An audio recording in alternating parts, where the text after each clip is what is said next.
Magluluto tayo ngayon ng isdang bato na huli ng kuya ko sa hindi pa pala nakakilala sa akin. Ako si M, lumaki ako sa isla ng Antique. Balik na tayo sa pagluluto. Yung ginawa kong luto dyan is sinabawan, paksiw, ihaw, tsaka prito.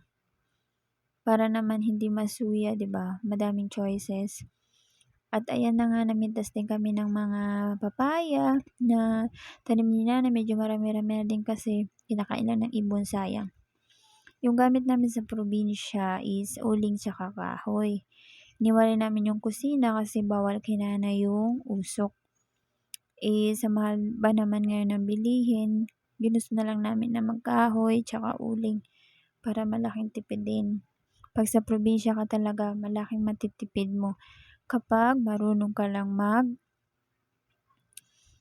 mag-diskarte sa buhay.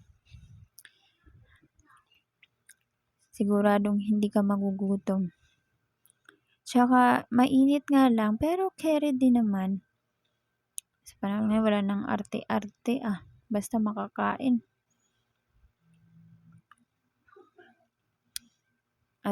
So ayun na lang. Thank you for watching.